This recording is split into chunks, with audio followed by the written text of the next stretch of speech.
Donc là, je vais répéter en fait le même process qu'on a déjà parcouru, sauf que je vais aller plus vite avec un peu moins d'explications, et ça permettra de consolider un peu ce qu'on vient de voir. Alors, maintenant que j'ai mon URL, je vais créer donc un objet réponse qui va contenir la réponse en question. Donc, c'est le résultat de request si j'arrive à le taper.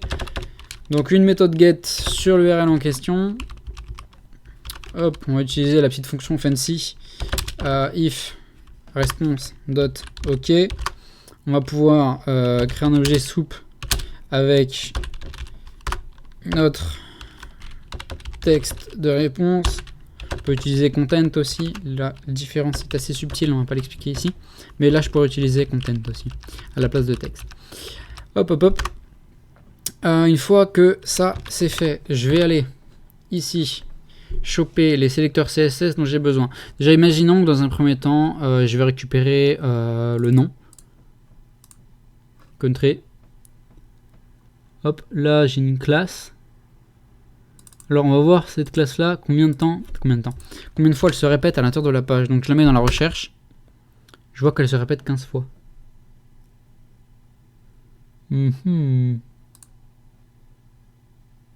Donc cette classe là, elle nous intéresse pas. Je vais revenir ici, dans le TD, j'ai Yemen. Ah voilà, place country, raw. Fais voir.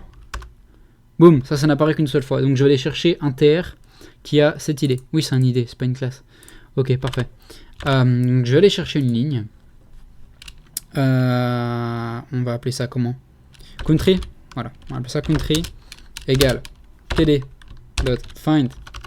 Td, comment ça? Soup, pardon. Soup.find. Un TR qui, et c'est là qu'on va avoir une petite variante, un TR qui a une certaine classe. Donc on va passer en deuxième argument un dictionnaire. Un dictionnaire, on va mettre classe, 2 points, enfin comme clé classe, 2 points, comme contenu, la classe en question. Là je me suis trompé, c'est pas une classe, c'est un ID. Hop. Et ensuite, à partir de ça, on va aller chercher... C'est quoi ça? Bon, on va aller chercher ça. Parce qu'à l'intérieur, ça se répète qu'une seule fois. Donc on va aller chercher ça. Dot find à la suite, hein, directement. C'est quoi? C'est un TD. Un TD qui a comme... Cette fois-ci, c'est une classe, pas un ID, qui a comme classe ce truc-là. Hop, que je vais pas prononcer. C'est pas fait pour. Voilà. Et du coup j'ai le country. Maintenant mettons que je veuille deux autres informations, mettons allez, on va dire une autre information dans un souci de simplicité, on va se faire la population. Donc en fait ce que je vais pouvoir faire, c'est que je vais pouvoir prendre ça, le mettre là, je vais remplacer country par pop, je vais remplacer la ligne par, c'est l'idée de la ligne par ça. Et il me semble que ça c'est le même. C'est en gros ça doit signifier la valeur. Voilà. Et je vais pouvoir ensuite admettons afficher pays. Oula. Pays. 2 points. Tac tac. Une petite indentation. Concaténation pardon. Avec country. Tac, une petite virgule et je vais mettre pop, 2 points, hop, concaténé avec pop. Voilà. Maintenant, on va pas itérer tout de suite. Hein. On va pas itérer tout de suite, on va juste lancer ça. Bon, on va s'arrêter là, on va lancer ça comme ça. Tac tac, et on a response not defined. C'est normal, j'ai écrit repose. Pas mis le S au bon endroit. Voilà. Voyons ce que ça nous donne. Réponse is not defined. Oh là là. Oula non.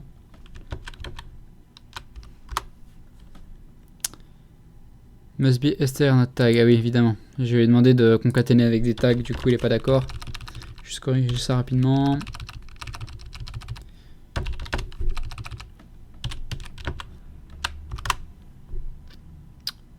Ouais. Du coup, là, en fait, j'ai imprimé les tags. C'est pas ce qu'on veut. On veut juste imprimer le texte. Et comme ça, on n'a plus besoin de passer en string parce que c'est déjà du texte. Hop là. Et là, on a donc Yémen, population. Je vais juste passer l'argument là. LXML pour qu'il arrête de gueuler. Parfait. Ok, on y va. Pays Yémen, population 23 495 361 habitants. Ce qui est parfait. Maintenant, ce qu'on va faire, c'est qu'on va reprendre la même méthode et on va itérer au travers des pages. Attends, on va passer ça là. Voilà. Donc, ce qu'on va faire.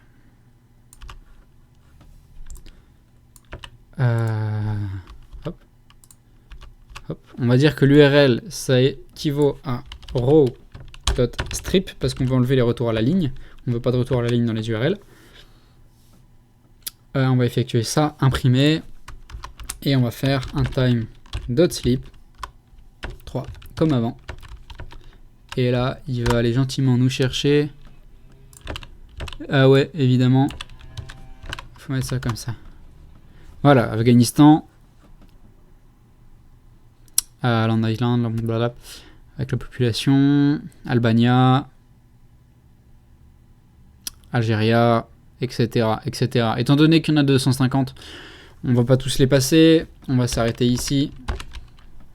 Et maintenant, on va enregistrer ça dans notre fichier CSV. Donc, et ben là, on n'a même pas besoin d'importer CSV en fait. Parce que je voulais vous montrer comment on ouvre un fichier CSV après pour l'imprimer, enfin l'afficher. Mais ce qu'on va faire là, juste, on va créer un fichier CSV. Donc ce qu'on peut faire, alors c'est pas très beau mais ça marche, on va faire with open, on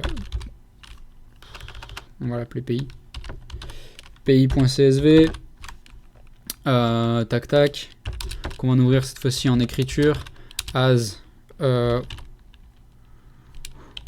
va l'appeler outf, ça on va l'appeler inf pour input file et output file.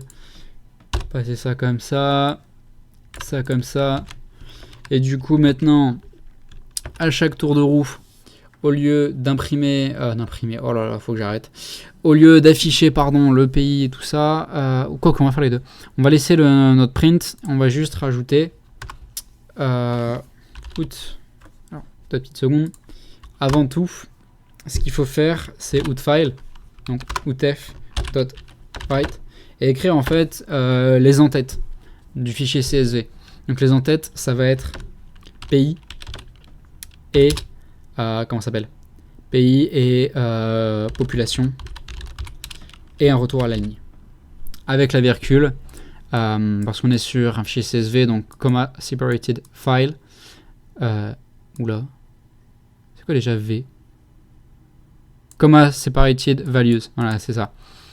Donc on n'oublie pas la virgule, retour à la ligne. Du coup à chaque tour de roue je disais output file .write, et dedans on va donc caser country text, country.text plus une virgule, je suis pas obligé de mettre ça, plus une virgule plus pop text plus un retour à la ligne, comment on fait ça, comme ça, voilà, plus un petit retour à la ligne, et là normalement on va pouvoir tout extraire. Alors je lance ça et je vous retrouve juste après quand c'est terminé. Alors dans un souci d'efficacité, je me suis permis donc de couper ici l'extraction. J'ai donc un fichier CSV qui va contenir toutes mes valeurs. Donc on a pays, virgule, population, qui est l'entête. Et ensuite on a Afghanistan et la population, Islands, la population. Alors là on peut remarquer un problème, en fait, c'est qu'on a notre virgule qui sépare, les colonnes, pardon, nos retours à la ligne qui sépare les lignes, justement. Et en fait, nos nombres, ils sont avec des virgules. Et donc, on va avoir un conflit entre les virgules qui servent à séparer les colonnes et les virgules qui servent à séparer comment ça s'appelle les différentes parties des nombres, en fait. Et le problème qu'on a avec ça, c'est que du coup, là, notre fichier, on va avoir la colonne pays, hop, la colonne pop, donc ça va aller dans pays, ça va aller dans pop, et le problème, c'est qu'après, ça va aller dans une colonne à côté, et ça va aller dans une colonne encore à côté. Et concrètement, c'est pas ce qu'on veut. Donc, pour faire ça très simplement, vu que nous on est français, qu'on n'est pas anglais, on n'utilise pas de virgule, on utilise rien du tout, pas de point, pas de virgule. Donc juste dans pop text, je vais utiliser la fonction replace et je vais remplacer les virgules par rien. Comme ça qu'on écrit. Voilà. Et donc je vais relancer le petit programme, on va juste attendre qui scrape 2, 3, 4 pays. Voilà. Alors, on va s'arrêter à 3. Et donc maintenant, si je retourne dans pays, reload. Voilà, j'ai les séparations qui sont bien faites. Je peux ouvrir ça dans un Google Spreadsheet ou dans LibreOffice, etc. etc. Et du coup, j'ai tout ce qu'il faut. Alors, je vais me le mettre comme ça. Voilà. Les séparations, tout ce qui va bien, ça fonctionne. Et du coup, écoutez, on n'est pas trop mal avec nos données. Je pourrais même forcer la mise en page comme ça. Tac. Maintenant, imaginons, dans le plan, structurer les données, itérer. Ok.